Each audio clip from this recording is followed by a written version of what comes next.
Apoyamos los esfuerzos misioneros tanto en el país como fuera. Quizás muchos no saben, pero ella nos ha Bienvenida, un gusto de verles. La iglesia. Vamos con la palabra del Señor, hermanos queridos. Abra su Biblia en el Evangelio de Marcos. El Evangelio de Marcos. Marcos capítulo 3. Abra su Biblia, encienda su Biblia.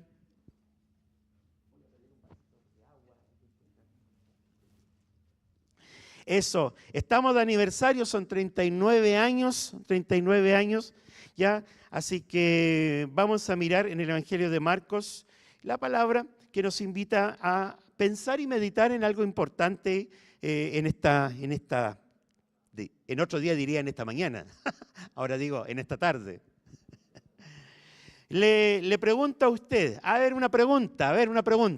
¿Quién puede decir o saber lo siguiente? A ver, ¿quién sabe lo siguiente? ¿Sabe quién es la persona con la cual más pasa tiempo? A ver, ¿me puede decir? O actualmente, ¿quién es la persona con la cual más pasa tiempo? Puede ser adulto, un niño. ¿Sabe usted con quién más tiempo pasa? ¿Puede decirlo? Con su esposo, esposa, hijo, nieto, compañero de trabajo. ¿Con quién más tiempo pasa actualmente? O tal vez con quién más tiempo ha pasado. Tal vez recuerda, cuánto tiempo pasé con esta persona. Hoy día ya no, pero pasé tanto tiempo con él, con ella, ¿ya? O, como le decía en presente, ¿con quién más tiempo pasa actualmente?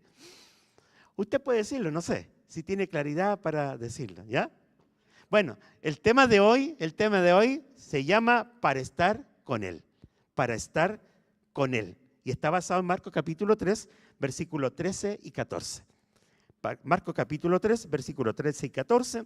En la versión Reina Valera 1960, en esa versión voy a leer hoy día, ¿ya? Que dice de la siguiente manera. Después subió al monte. ¿Quién? Jesús. Después subió al monte y llamó así a los que él quiso y vinieron a él. Y estableció a 12, ¿para qué? Para que estuviesen con él y para enviarlos a predicar. ¿Ya? Si miro otra versión que es la Nueva Traducción Viviente, diría de la siguiente manera. Tiempo después Jesús subió a un monte y llamó a los que quería que lo acompañaran. Todos ellos se acercaron a él. Y dice el verso 14, luego nombró a 12 de ellos y los llamó los apóstoles, sus apóstoles. Ellos lo acompañarían y los enviaría entonces a predicar. Por eso preguntaba con quién pasamos más tiempo el día de hoy. Y es posible que pasemos más tiempo con alguna persona, algún familiar, un conocido, un compañero de trabajo, ¿ya?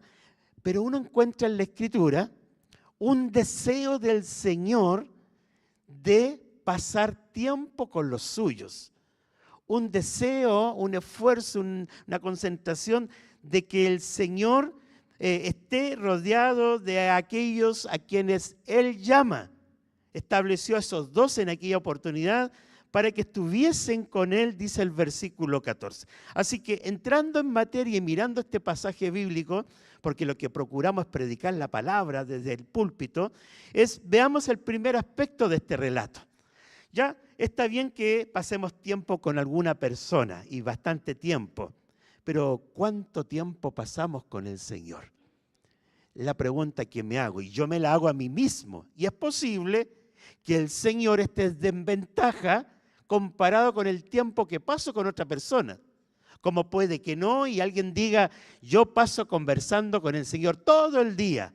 En lo que hago estoy siempre conversando con Él, voy para allá, voy para acá, y es posible que yo pase más tiempo con el Señor que con otra persona.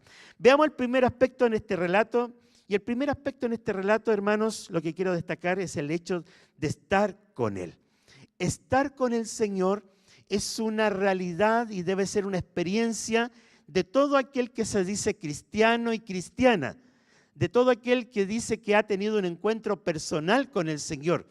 O sea, si yo no paso tiempo con el Señor, hay un problema.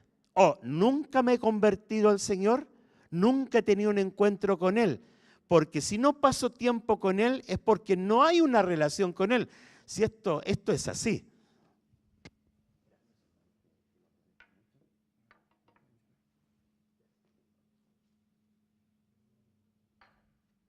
Por lo tanto, uno mira la Biblia, mira la Escritura, y no tiene que ser una cosa nueva saber o que se nos diga que hay que pasar tiempo con el Señor. Y a través de la Escritura nos damos cuenta que esto es una experiencia que debe ser habitual en cada uno de nosotros, porque no pasar tiempo en oración junto al Señor es porque algo hay. Y si alguien cree que lo están obligando y se tiene que obligar y que no lo siente, que no lo quiere, es porque algo está pasando. Porque debiese ser natural, debiese ser esperable yo querer estar con el Señor, pero a muchos en ese proceso uno escucha excusas como que estoy muy ocupado, tendría que levantarme demasiado temprano, en la noche ya no valgo nada con el cansancio que tengo, muchas excusas por el estilo, pero la Biblia nos habla acerca de la importancia de estar con el Señor. Y el Señor, cuando llama a los suyos, se reúnen con Él, designa 12, los nombra apóstoles para que lo acompañen, para que estén con Él. Si uno mira, por ejemplo, tiempos de oración, lo tenemos y lo encontramos en la Biblia. ¿Se acuerdan de Ana? En el primer libro de Samuel, ella pasaba tiempo con el Señor en el contexto de una situación que ella estaba pasando. ¿Qué pasaba? No podía, ¿qué cosa? No podía tener hijos. Y pasó tiempo con el Señor. Hermanos, pasar tiempo con el Señor es porque siempre van a haber motivos que hablar con Él. Siempre va a haber algo que contarte, Señor, que decirte y que tratar. No se trata de cerrar la puerta, orar. ¿Y qué digo ahora? ¿Y qué te digo? Siempre va a haber un tema, siempre va a haber un asunto. Por lo tanto, en el caso de Ana, su asunto era que tenía esta condición de esterilidad y deseaba un hijo y pasó tiempo con el Señor en función de esta situación que estaba pasando. ¿Se recuerdan al profeta Daniel que estaba en el exilio? Él es otro caso. Se nos dice que él pasaba 3 veces al día y tenía 3 tiempos de oración con Dios y oraba, en el exilio oraba. ¿Y cuáles serían los temas que él podría estar tratando con Dios cuando pasaba su tiempo con Él? ¿Cuáles serían los temas que le podría estar contando a Dios cuando Daniel estaba en oración? ¿Cuáles serían esos temas? Seguramente, Señor, estamos en el exilio, hemos sido deportados, queremos retornar, restáuranos, perdónanos, en fin. Siempre va a haber temas que tratar cuando hay con el Señor se trata de estar. Y ese es el caso de Daniel. Pero tampoco se trata de que Él esté conmigo, sino que yo esté con Él. Es verdad, generalmente esto lo entendemos, Señor, por favor acompáñame, quédate conmigo, sea a mi lado, como queriendo que Él esté a mi lado. Pero también está la otra idea de que yo esté con Él. Porque cuando lo miro desde el otro punto de vista, es como que todo está centrado en mi necesidad. Señor, acompáñame, sé conmigo. Es verdad, David en el Salmo 23 dice, aunque yo pase por el valle más oscuro, aunque yo ande en valles tenebrosos, no temeré peligro alguno, porque, ¿qué cosa? Porque tú estás a mi lado. Y es verdad, el Señor está a nuestro lado y parece que no hemos tomado tan en serio esto de Señor, tú estés a mi lado, no me dejes solo, acompáñame, ve conmigo, pero ¿y yo con Él? Entonces está la otra idea, esto también tiene que reflejarse en que yo quiera estar con Él. Y en no que Él necesite mi presencia, no que Él necesite de mis cuidados, así como yo le necesito de Él. No, al contrario. Hay una dinámica, hay una experiencia que se da cuando yo estoy con Él. Primero, es que siempre va a haber algo que hablar con el Señor. siempre va a haber algo que contarle, siempre va a haber algo que tratar, siempre va a haber una necesidad, siempre va a haber una situación, siempre va a haber una lucha que estoy viviendo que te la necesito compartir, siempre va a haber alguna clase de tentación y que no quiero caer en esto y que te lo tengo que compartir. Estar con Él significa, hermanos queridos, abrir el corazón y contar lo que estoy pasando, lo que estoy viviendo. No solamente pensando en el resto, sino que pensando en mi mundo. ¿Qué me está ocurriendo? ¿Qué me está sucediendo? ¿Dónde estoy? ¿Dónde no he madurado? ¿Dónde no he crecido? Hablarles de mis errores, hablarles de mi pasado. Estar con Él, miren qué curioso, estar con Él, siempre va a haber temas que tratar con Él.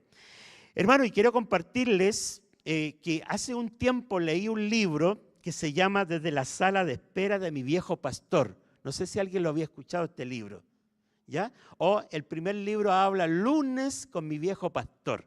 Como yo soy pastor, me llamó la atención leer este libro. Lo escribió José Luis Navajo, si lo quiere anotar, José Luis Navajo. Él nació en España y ha sido pastor desde el año 17, cuando tenía 17 años, y ya ha escrito más de 17 obras literarias. Me llamó la atención Lunes con mi viejo pastor y después leí el libro Desde la sala de mi viejo pastor, donde él ya está enfermo. Es un pastor que visita a un pastor retirado y este pastor retirado le comparte una serie de consejos, de experiencias que le van a ayudar en la vida y en el ministerio, pero son perfectamente aplicables para todas nuestras vidas. Y hay algunos apuntes que yo tomaba y quiero compartírselos. Lo he tenido por años aquí anotado en una libreta en mi celular y dije, esto ya tiene que salir de ahí y vamos a compartirlo ahora a todos. No traje todo, pero sí algunas cosas que me llamaron la atención. En este libro, Desde la sala de espera de mi viejo pastor, él habla de los verdugos, o sea, las cosas que matan el ministerio y la vida de cualquier cristiano. O sea, estos son los que talan nuestra vida y nos hacen caer. Así que cuidado cuando se presenten. Y él dice que el primer verdugo, decía en este libro, es trabajar en la obra de Dios descuidando al Dios de la obra. ¿Lo ha escuchado alguna vez? ¿Algo parecido? Una de las cosas que matan la vida cristiana de cualquier cristiano, pastor, líder, es trabajar sirviendo al Señor, descuidando al Señor de la obra. Esto lo hago para ti, Señor, pero no paso tiempo con Él. Es dedicado a la obra, dedicado a la iglesia, dedicado a las cosas del Señor. Puede parecer muy bonito, hoy que consagrado, cómo le sirve al Señor, cómo está comprometido con este ministerio, cómo trabaja, pero no pasa tiempo con el Señor. Así que lo que estamos sirviendo en la obra, lo que estamos aquí y que estamos colaborando en algún ministerio, si estamos abocados más a ese trabajo que a estar con el Señor, estamos frente a un verdugo que nos puede dar una zancadilla de la que no imaginábamos. Por eso es que muchos han caído, por no estar el tiempo suficiente con el Señor y invirtiendo tiempo en la obra. Así que, hermanos, tenemos que cuidarnos de este primer verdugo. Él decía, es imposible caer cuando estás de rodillas. O sea, cuando estamos en oración, no solo de rodillas, no digo que sea la única manera de orar, pero está queriendo decir que es imposible caer cuando estamos con el Señor. O sea, cuando pasamos tiempo con el Señor, es difícil caer, cometer errores, es difícil fracasar, es difícil equivocar el camino. Es difícil cuando uno pasa tiempo en oración con el Señor. Y también agregaba un quinto verdugo en el ministerio y en la vida cristiana de cualquier persona. Exponernos a las personas en público, decía, más que a Dios en privado. Mira, aquí estamos en público. Yo estoy aquí delante de ustedes de manera pública. O sea, estar frente a las personas más tiempo, eso es un verdugo que estar más tiempo con el Señor. Así que uno de los verdugos es justamente pasar más tiempo con otros que con el Señor mismo. La respuesta a la pregunta, por ejemplo, él decía, ¿qué ganas dedicando un tiempo a la oración? Hermanos, ¿qué se gana dedicando tiempo a la oración? Porque no es a la oración como el centro, sino que cuando hablamos de dedicarme a la oración significa que estoy frente al Señor, que estoy con Él, no como que la oración fuese el centro, o algunos dicen la oración tiene poder, el que tiene poder es el Señor, con quien me comunico en la oración, ¿se entiende la idea? Entonces cuando hablo de oración significa que hablo de estar con el Señor. ¿Qué ganamos dedicándonos a orar? paz, cercanía. ¿Qué ganamos? Él decía que la respuesta a esa pregunta no es lo que ganamos, sino lo que queda allí o lo que perdemos cuando oramos. ¿Qué perdemos cuando oramos? Perdemos orgullo, muy bien dicho, temor, inseguridad, decaimiento, egoísmo, amargura. Eso se pierde cuando se ora.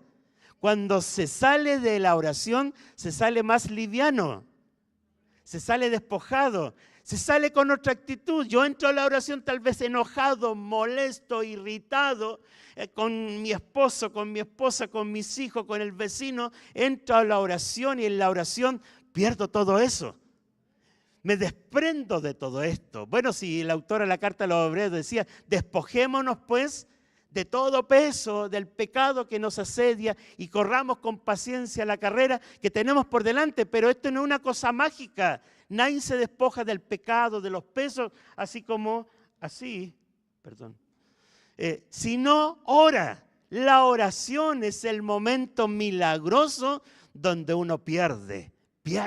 Claro, en la oración se pierde. Se pierde temor, inseguridad, se pierde decaimiento, se pierde aburrimiento, se pierde y se gana muchas cosas. Así que también este autor que citaba decía lo mismo. La oración es además importante porque allí salimos más sencillos y también más humildes. Es difícil que un orgulloso o una orgullosa entre a orar y salga de la misma manera. ¿Por qué? Porque en la oración además se nos caen todas las medallas del pecho, todos los currículum, ya, y nos vemos de verdad como somos. Entonces, ¿qué hace Jesús en el texto bíblico que leíamos hace unos momentos? Los llamó para que estén con Él, para que luego que estén con Él viene la segunda parte, que ya vamos a entrar allí, pero para que estén con Él, para que lo acompañen. Miren el sentido, hermanos, venir y estar con Él es para acompañar al Señor. Yo puedo también hacer eso por el Señor, acompañarle, estar con Él en lo que Él quiere entonces hacer. Incluso dice acá el autor que toneladas de acción, o sea, toneladas de trabajo, actividad y cosas que hacemos todos los días, toneladas de trabajo, pero migajas de oración solamente anticipan el fracaso. Si me lo paso haciendo cosas todo el día para allá y para acá, desde la mañana hasta la noche, y soy de las personas que no paro y solo tengo una migaja de oración, como puede ser una oración por los alimentos cuando comemos, o un buenos días, un buenas noches, Señor, y nada más, una migaja de oración solamente anticipa el fracaso de una persona. Hermanos, somos cristianos y tenemos que ser serios y responsables. Aunque esto no sea fácil, pero algo tenemos que hacer con nuestra rutina, con nuestra vida. Uno ve a lo largo de la vida muchos cristianos cansados, agotados, trabajando desde la salida del sol hasta la puesta del sol. No tienen tiempo para nada, entre comillas. Y si uno pregunta, migajas de oración. No se puede llegar a ninguna parte. Uno solamente representaría ser una persona como todas las que hay en el mundo. Pero el cristiano no está llamado a ser uno más con el mundo. Entonces, para que estén con Él, fue lo que aparece en el relato. Nuestra pureza, nuestra fuerza, nuestra piedad, nuestra santidad, solamente tendrán la fuerza que tenga nuestra vida de oración. Hermanos, hay una relación entre mi vida de oración y qué tan íntegro, qué tan santo, qué tan correcto, qué tanta fuerza tengo. Si mi vida de oración es de esta medida, así será mi fortaleza. Por eso que muchos decaen, porque su vida de oración es pobre, no tienen de qué afirmarse. Si nuestra vida de oración es firme, es constante, en medio de la dificultad, se notará, se verá el fruto de una vida fortalecida, afirmada, correcta, íntegra. O sea, una vida de oración se ve reflejada en el diario vivir, en el diario actuar. Hermanos, esos son los apuntes que tenía que anotar. Se me queda uno más. Ningún hombre o mujer serán más grandes. Mire que me llamó la atención esto. Ningún hombre o ninguna mujer serán más grandes que su vida de oración. Oh, ¿cómo nos quedó? Yo cuando leía este libro, decía, Señor, qué conceptos tan bonitos desde la experiencia que están en la Escritura, pero también son buenas las palabras de consejeros que nos hablan estas cosas. Ningún hombre, ninguna mujer será más grande que su vida de oración. O sea, nuestra vida es el reflejo de nuestra vida de oración. ¿Cómo nos va? ¿Qué tan certeros somos? ¿Qué tanta sabiduría tenemos? ¿Qué tan correctos? Vean a alguien que se equivoca constantemente, que yerra constantemente, que deja mal las cosas en el camino y pregunten cómo está su vida de oración. Pobre, nada, una migaja. Pero un hombre y una mujer que oran va a ver reflejado en su cara, en su rostro, cómo está. ¿Tú oras, hermano? ¿Estás orando, hermana? ¿Cuánto estamos orando? No se trata de llevar el tiempo, no, tampoco se trata de eso. Que diga alguien, yo oro 1 hora al día, y al que está al lado, no me alcanza ni para 10 minutos, y que el otro sea más espiritual. Trata de pasar tiempo con él de calidad, donde le comparto mi vida, le abro mi corazón, le confieso mis pecados, le pregunto qué quiere que yo haga. No solamente le cuento de mí, sino que en ese tiempo de oración abro su palabra. Cuando uno está en oración, uno le dice, Señor, ahora para que tú me hables. Ya he estado hablando mucho yo, ahora es tiempo de que tú me hables. Porque uno habla y habla, puede estar hablando todo un rato, pero hay que cerrar la boca y esperar ahora que el Señor nos hable a través de ¿qué? De su palabra. Por eso es importante leer la palabra. Hoy día teníamos una clase en la mañana y con todos los hermanos concordábamos en ¿qué? Estudiar la palabra, leer la palabra, conocer la palabra. Es clave, es fundamental. La vida cristiana no se puede divorciar de estar frente a la palabra, leer la palabra, meditarla, estudiarla, comprenderla, interpretarla correcta. La palabra va con nosotros. Esa es una manera también importante de pasar tiempo con el Señor y no solamente orando. ¿Estamos leyendo la palabra? ¿Está usted leyendo la palabra? ¿La está estudiando? ¿Está siendo ordenado en la lectura de la palabra? ¿Está siendo metódico, cuidadoso? ¿Se está preocupando de ello? Ayúdenos el Señor. Ayúdenos el Señor. Por eso estamos orando y ayunando el día de hoy. Esto también se condice con nuestro tiempo de oración y ayuno. Le estamos pidiendo al Señor que nos enseñe a estar con Él.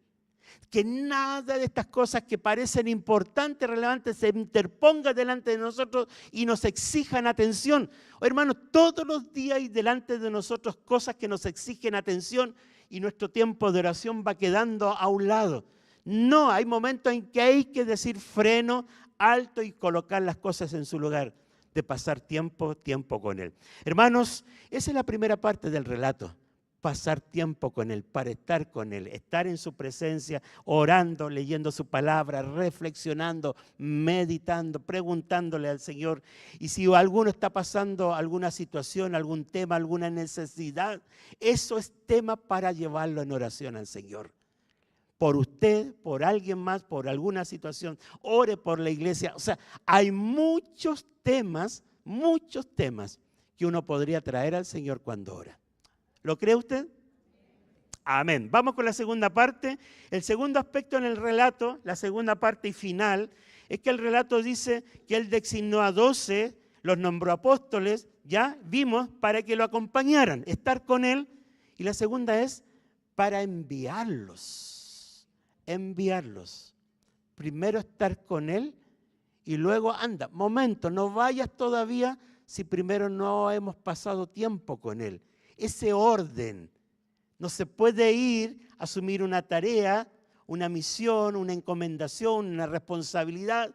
No puedo salir a trabajar, no puedo enfrentar este día si primero no paso tiempo con Él. Esto tiene que ver no solamente en el ámbito del contexto de una iglesia, un templo, sino que en toda la vida, antes de salir a trabajar, antes de enfrentar este día, antes de salir por la puerta de mi hogar, es necesario, antes de que el Señor me envíe a enfrentar el día de hoy, pasar tiempo con Él. encomendándome en sus manos. O sea, el ser enviado tiene que ver con el propósito que da significado y valor a mi existencia y por qué paso por esta vida. Si no estamos en esta vida por vivir, hay un propósito que tenemos que cumplir, de tal manera que cuando sea nuestro último aliento, mire para atrás y diga, cumplí el propósito por el cual estoy en este mundo. Hermano, ¿tú sabes cuál es tu propósito en esta vida? ¿Para qué estás en este mundo? Porque no es solo para trabajar, no es para establecer una familia, no es para comprar una casa, no es para tener un auto, no es para todas estas cosas que todo el mundo hace y celebrar fiestas, celebrar cumpleaños. Hay un propósito y cuando uno viene al Señor, Él nos da un propósito, un significado, ¿ya? Una finalidad. ¿Cuál es? ¿Cuál es? ¿Cuál es el propósito? Tal vez alguien está en alguna empresa trabajando en algún lugar y dirá, aquí el Señor me puso y su propósito es que yo esté aquí para servir porque yo soy un cristiano, una cristiana, por lo tanto no trabajo solamente por un sueldo, sino para servir en este lugar donde Dios, el Señor, me ha puesto. ¿Qué pasó con Moisés? ¿Se recuerdan de Moisés en Éxodo capítulo 3? Moisés ya llevaba ¿cuántos años en el desierto después que mató al egipcio? 40 años. ¿Tendría ganas de volver a Egipto después de haber asesinado a alguien? Por favor, no se lo pidan. No tendría ninguna gana, pero ya llevaba 40 años, todo tranquilo, ya hice mi familia, tenía esposa, tenía un lugar donde vivir, tenía comida, tenía refugio, tenía animales, pero a los 40 años después de haber estado en el desierto, que tendría unos 80 años ya, tuvo ese encuentro con Dios. Un encuentro con Dios en medio de esa zarza, en el desierto, tuvo primero con el Señor. Tuvo esta revelación de estar con Él. El Señor se presentó y le dijo, yo soy el que soy. Y he escuchado el clamor de los israelitas que llevan más de 400 años de esclavitud en Egipto. He escuchado sus ruegos, sus tormentos, sus súplicas. Me he acordado de ellos y he decidido, ¿qué cosa? Liberarlos de esta esclavitud y ponerle fin. Y todo eso se lo contaba Dios, ¿a quién? A Moisés, mientras Moisés estaba con este Dios que no conocía. Primero pasó tiempo con Dios y luego Dios fue quien lo envió. Lo envió. No vemos a un Moisés apareciéndose en Egipto y conversando con Faraón, con la autoridad máxima, el emperador de la época. Nadie podía acceder al emperador si el emperador no lo autorizaba. Nadie podría dar este paso, nadie podría acercarse ni aproximarse ni atreverse a hacer algo tan descabellado, cruel para su vida, si primero no ha pasado tiempo con el Señor.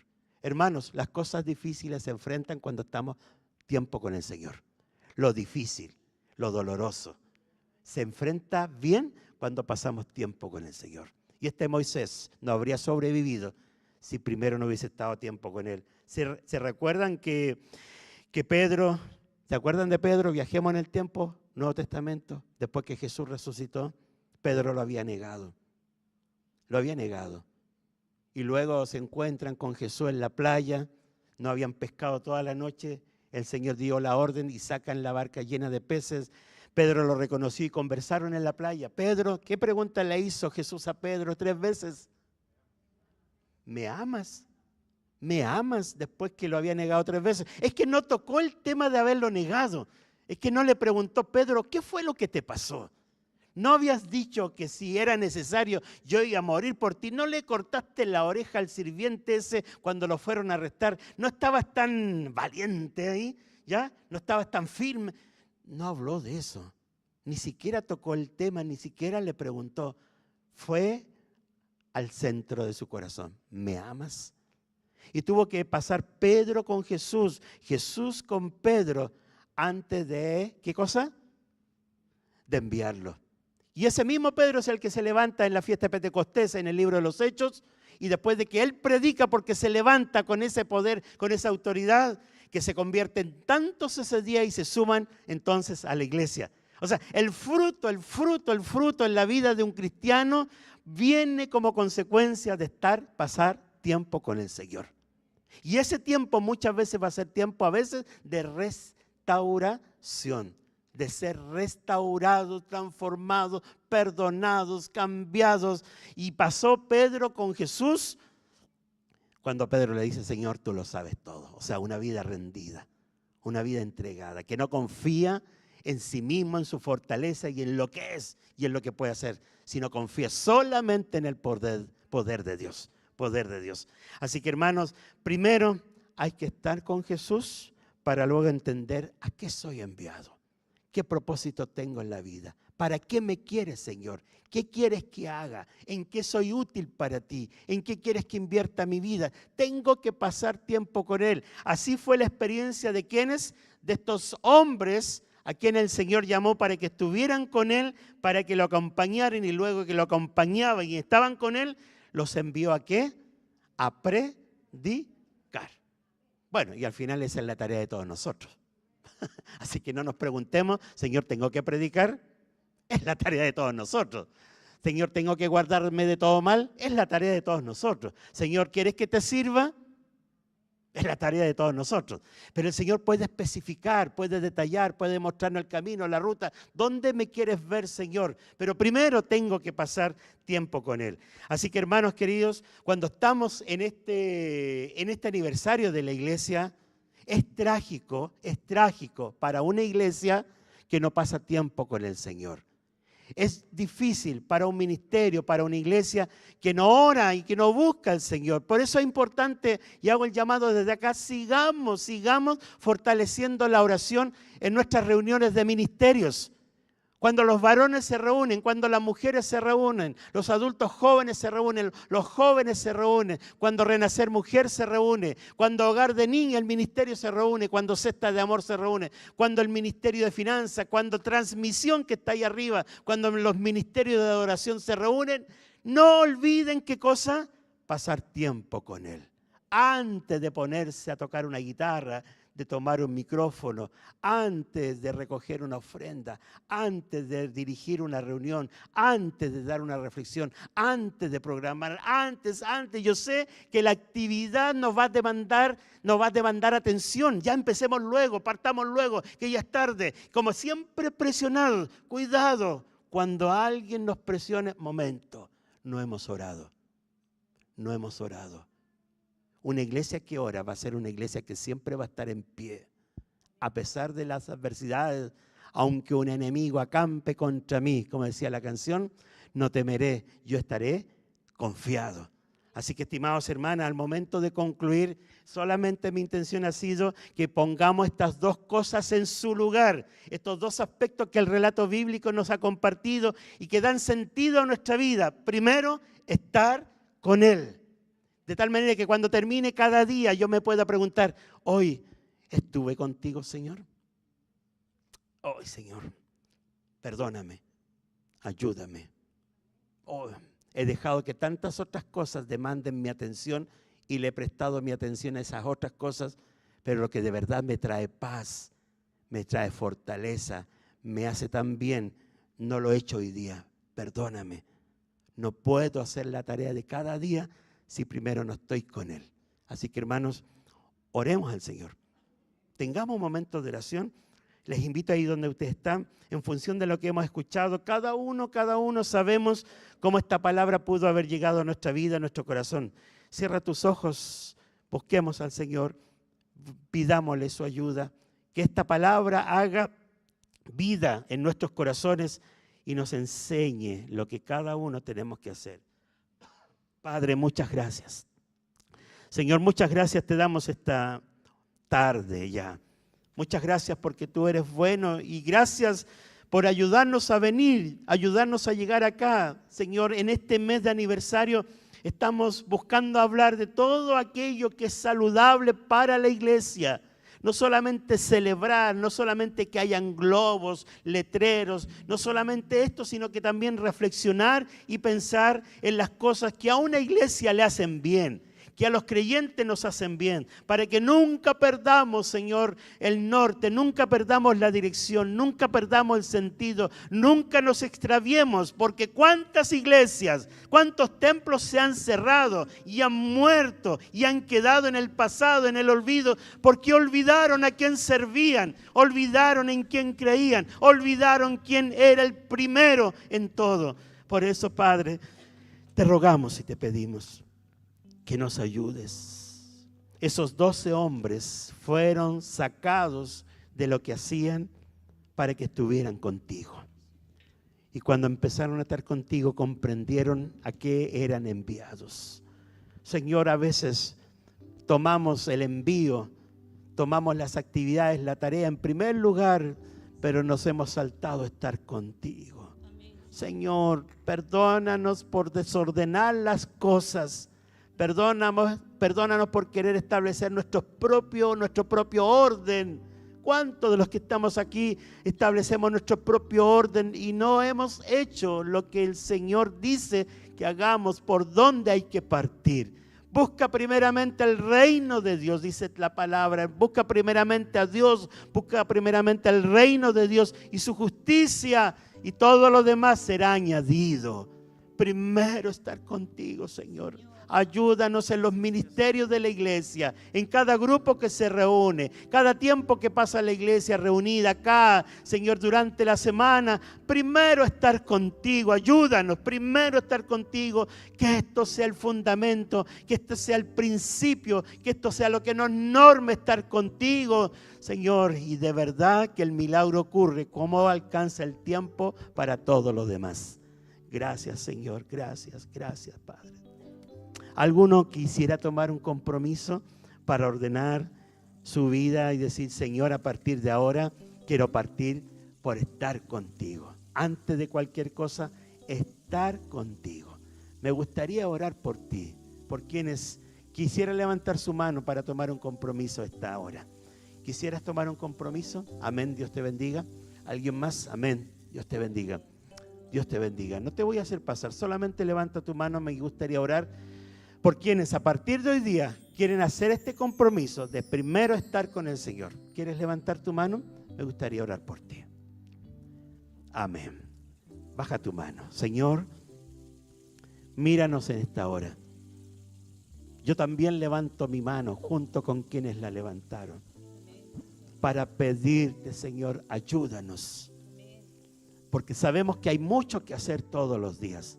Mucho trabajo, muchas actividades, muchos compromisos. Uno mira en la mañana la agenda o lo que tiene programado y de verdad, como todos decimos, el tiempo vuela, corre, no alcanza para hacer tanto.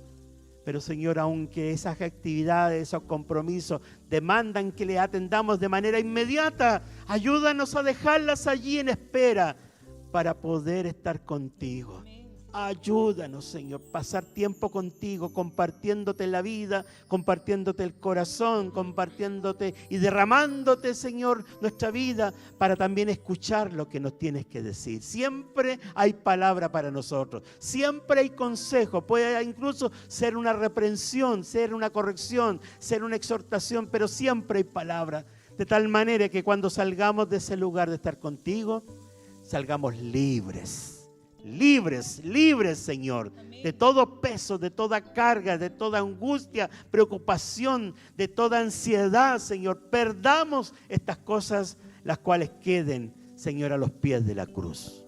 Señor, gracias. Bendice a mis hermanos, todos quienes han levantado su mano. Te ruego, Padre, que tu Santo Espíritu dé la ayuda a cada uno para vencer toda debilidad, toda dificultad, que al volver a casa cada uno pueda decir, Señor, dame tu ayuda para empezar bien contigo cada día, estar contigo. Gracias por tu palabra. Te cantamos, Señor. Y alguien se la leyó, y cuando alguien se la lee, Josías no puede ser el mismo. Es que no se puede ser el mismo cuando uno tiene un encuentro con la palabra. No se puede ser la misma persona. No se puede mantener la misma actitud cuando